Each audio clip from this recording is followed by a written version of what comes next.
Welcome to the deep dive. This is where we take the information you send our way, maybe articles, research, could be a newsletter you follow, and we pull out the really key stuff. Exactly. Think of us as your guides, helping you sort through it all, finding the surprising facts, the practical advice. And making it easy for you to grasp what matters without you having to do all the reading yourself. Mm-hmm. And today, we're jumping into the world of writing.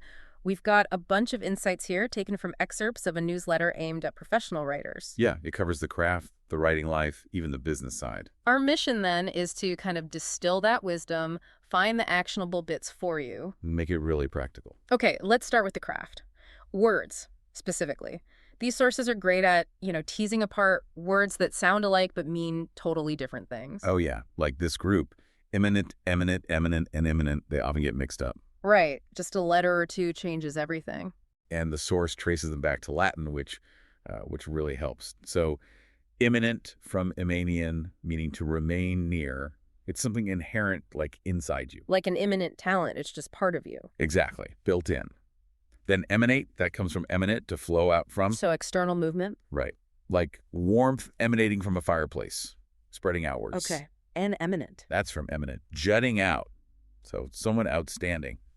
Stands out. An eminent researcher. Someone well-known in their field. Mm-hmm. Prominent. And the last one, imminent, also from imminent, but this one means overhanging, something about to happen. Usually something bad, right? Like imminent danger. Often, yeah. So Yeah. you've got internal, flowing out, standing out, and about to happen. 4 distinct ideas, really similar words. It's kind of wild. It really makes you pay attention to the details. Definitely. The sources also look at nadir and zenith. Ah, the opposites, Arabic origins, right? Yes, nadir, the absolute lowest point. Zenith, the highest. They use a love example, I remember. Yeah, a bit brutal, but clear. Her love reached its zenith when he brought flowers. And it's nadir the next day when he forgot her birthday. Ouch. Really drives home the extremes, though. It does. Okay, another interesting word. Circumlocution? My first thought is just, being wordy. Yeah, but the source adds this great layer from Charles Riker. It's not just wordiness. Mm-hmm. It's wandering all around an idea as if it were hot and you were afraid to touch it. Oh, interesting. So it's specifically avoiding the point. Exactly. You're talking around it, maybe because it's uncomfortable. Yeah. The Latin roots help, too. Circum, meaning around, and loque, to speak. But like loquacious, talkative, makes sense. Ties it all together. And then a simpler one they mentioned is rubicund. Just means red or ready. Yep. Like rubicund cheeks. From Yeah. Latin rubicundus, red. The memory trick is easy. Think of a ruby. Nice and simple. Okay, so we've got some word nuances down. Let's broaden out writing style. What's the biggest takeaway from the sources on style? Thinking about your reader, always, Mhm. above everything else. Sounds simple, but easy to forget when you're lost in your own topic, I guess. Totally. And related to that is finding your own voice, not just, imitating someone else. They even mentioned grammar checkers having tone settings now. Formal, informal. Yeah. It shows how much audience awareness matters, even technically. Which leads to this amazing anecdote, turning a really dense doctoral thesis. About some obscure place. Right. Into a popular nonfiction book. How'd they do it? They rewrote it to be exciting, like something you'd grab at the checkout counter. Pretty much. Kept the research, but made it feel current, added details, and crucially, framed the author as a character having an adventure. And the author was like, "You made me sound like Indiana Jones." Exactly. Yeah. And it worked. Sales took off. It just shows, understanding your audience can totally transform the material. It's not just dumbing down, it's finding the right way in. Okay, but there's a flip side, too. The story about the young writer. Yes. Yeah. The critique where the writing felt dated. Yeah, like maybe the writer wasn't very connected to modern culture, TV, stuff like that. And it wasn't bad writing, technically. Mm. But the style, the pacing, it felt like reading a Bronte sister novel or something. Disconnected from how people talk and think now. Exactly. So even good writing needs to feel connected to the world your reader inhabits. Yeah. You got to be aware of contemporary life. Which brings us to tight writing. What's the advice there? Cut mercilessly. Kill most adverbs. Limit adjectives. Use strong active verbs. Get rid of filter phrases like I felt or I saw. Yeah. Make it direct. The analogy they use is like extra parts in an engine, just dead weight. But. There's a but, isn't there? Always a but. A Don't but? cut necessary details. And what's necessary often depends on genre. Right, like romance readers might want detailed descriptions of the characters. Exactly. Whereas a thriller might need less description to keep the pace up. So the real advice is study your genre, see what successful books do. Know the conventions. And one last thing on style. AI writing tools. Useful assistance. Potentially. But they're tools, not the final author. The sources emphasize being a polished, practiced, practical you. Don't let the AI flatten your voice. Use it to enhance, not replace. You're still the writer. It's like spell check, just more advanced. Okay, craft, style, check. Now, the big one. How do you actually find the time to write? This feels universal. It really is. They start with that old saying, how do you eat a cow? One bite at a time. Applied to a book, maybe it's 1 page a day. Seems small, right? Yeah, but doable. But think, 1 page, 5 days a week. In a year, you've got a manuscript. The source asks, what will you have in a year if you don't start? Probably nothing. A blank page. Exactly. Yeah. So how do you make that 1 page happen? They suggest using a calendar. Okay, print one out. Yeah.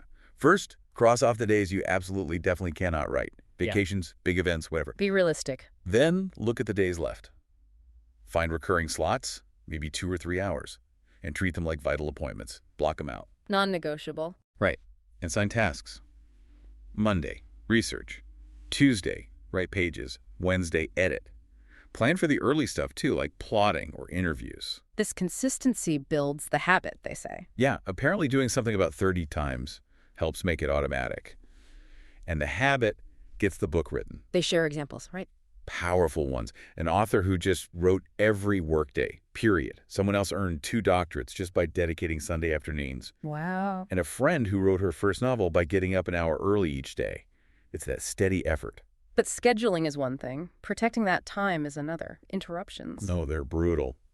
Especially for fiction. The source says even a quick errand can totally derail your flow. Why? Because you lose the story world. Exactly. Getting back into character heads, the narrative thread, it takes time. This is where that Brendan Sanderson quote comes in. Yeah. About the gate. Right. The first hour is tough. Your brain's fighting it. Feels agitated, yeah. But push through that, and the second or third hour is where you hit peak flow. Real productivity. And the killer part is? A tiny interruption, maybe 15 minutes. It can cost you like 35 minutes just to get back to that flow state. Oof. That's disproportionate. Totally. It's that attention residue idea. Part of your brain is still thinking about the email you just checked or whatever the distraction was. So practical tips to fight this. Yep. Don't answer the phone during writing time. Use voicemail. Learn to say no. Definitely. Politely, but firmly protect those blocks. Tame the TV habit. Use downtime waiting rooms, carpools for ebooks or audiobooks related to your work. Have a dedicated writing spot. Helps minimize setup. Remember, time is finite wasting. It is wasting your writing life. Maybe use a small reward, a carrot, when you hit your goal. And multitasking is a myth. It's switch tasking and it's inefficient. Focus. Do one thing at a time. Lord Chesterfield knew this in the 1740s. Some things don't change. Okay, there are also some comforting quotes about the actual process feeling messy. Yeah, like Sharon Cameron saying, I never know what I'm doing. Makes you feel less alone, right? Totally. And John McPhee writes just 500 words a day. Yeah, his take. You put an ounce in a bucket each day, you get a quart. Slow and steady wins the race. Consistency again. Okay, let's shift to the story itself. Characters, plot. The sources talk about villains quite a bit. They do. A key insight is that compelling villains often justify their actions to themselves. They think they're doing the right thing, or at least the logical thing. Like that car thief example, blaming the owner for leaving the keys. Exactly. They convince themselves it's not their fault. That internal logic, however warped, makes them feel more real, more chilling sometimes. And there's a guide to villain types? Yeah, kind of a handy-dandy guide. First, the accidental villain. Weakness leads them down a bad path, like in Fatal Attraction. Yeah. You need to show their POV so we see they weren't evil from the start. Okay. Then the examined villain. This one plans it. They weigh the odds, can show their motivations, their quirks, make sense to them. Not just crazy. The surprise villain, introduced nicely at first. Right. Evil revealed later. You wouldn't use their POV, but plant subtle hints. Think Mrs. Danvers in Rebecca. The reveal has to feel earned. And the over-the-top weirdo. Like the Joker or Dennis Hopper in Speed. Big, exaggerated. The key is grounding the weirdness with some factual details around them. Then just sort of standard villains. Mundane ones. Driven by stupidity, selfishness.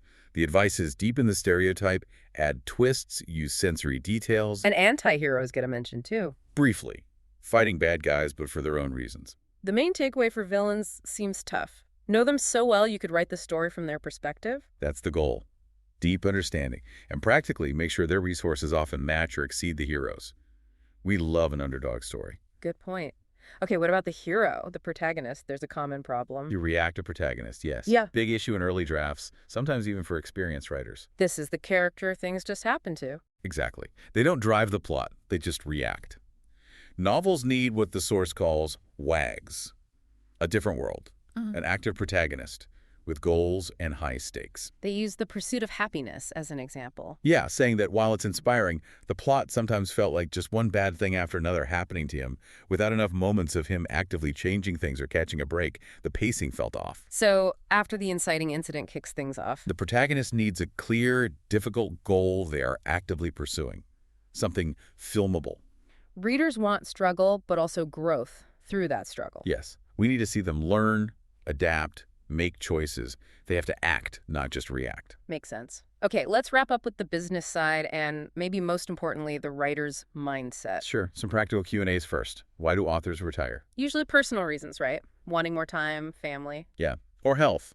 Technically, you can write as long as you're mentally able. If they need money after retiring, they might keep writing or teach or edit.